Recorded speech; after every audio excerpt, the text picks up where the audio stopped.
திருவண்ணாமலை கோவில் அருகே தாமரை குளத்தை சுற்றியுள்ள ஆக்கிரமிப்புகளை உடனடியாக அகற்ற நடவடிக்கை எடுக்குமாறு தமிழ்நாடு அரசுக்கு சென்னை உயர்நீதிமன்றம் உத்தரவிட்டுள்ளது. கூடுதல் விவரங்களை வழங்குகிறார் செய்தியாளர் ஆனந்த். வணக்கம். இந்த வழக்கின் விவரங்கள் என்ன ஆனந்த்? வணக்கம். திருவண்ணாமலையில் உள்ள கோவில் குளமான தாமரை குளத்தில் 4 பக்கங்களிலும் ஆக்கிரமிப்புகள் செய்யப்பட்டிருப்பதாகவும், ஆக்கிரமிப்பு செய்த கட்டிடங்களை கட்டுமானங்களை இருந்து மனித கழிவுகள் உள்ளிட்ட கழிவுகள் குளத்தில் இருந்து விடப்படுவதாகவும் கூறி வழக்கறிஞர் ஜானை ராஜேந்திரன் சென்னை உயர்நீதிமன்றத்தில் பொதுநல மனு தாக்கல் செய்திருந்தார்.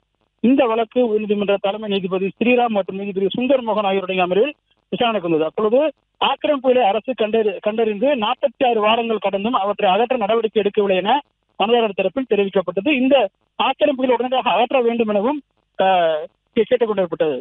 இதனை ஏற்றுக்கொண்ட நீதிமன்றம் உடனடியாக ஆக்கிரமிப்புகளை அகற்ற வேண்டும் எனவும் நீதிமன்றம் உத்தரவிட்டது. மேலும் பொதுவாக ஆக்கிரமிப்புகள் எதிராக அரசு உடனடி நடவடிக்கை எடுக்க வேண்டும் என அரசுக்கு அறிவுறுத்திய நீதிபதிகள் திருவண்ணாமலை குளம் ஆக்கிரமிப்பு அகற்றும் பணிகளை கண்காணிக்க உயர்நீதிமன்ற ஓய்வு பெற்ற நீதிபதி கோவிந்தராஜனை நியமித்து உத்தரவிட்டனர். மேலும் தாமரை குளம் ஆக்கிரமிப்புகளை அகற்றியது குறித்த அரசுத்துறை அதிகாரிகள் தனித்தனியாக அறிக்கை தாக்கல் செய்ய உத்தரவிட்ட நீதிபதிகள் இந்த ஆக்கிரமிப்பு கட்டிடங்களுக்கு எந்த ஆவணத்தின் அடிப்படையில் மின் இணைப்பு வழங்கப்பட்டது என மின்சார வாரியம் தனியாக பதிலளிக்க உத்தரவிட்ட நீதிபதிகள் விசாரணையை ஜூன் 26ஆம் தேதிக்கு தள்ளி வைத்துள்ளனர். விவரங்களுக்கு நன்றி ஆனந்த். பிளே ஸ்டோர் மற்றும் ஆப் ஸ்டோரில் இருந்து பாலிமர் செயலியை QR கோடு மூலம் பதிவிறக்கம் செய்யுங்கள்.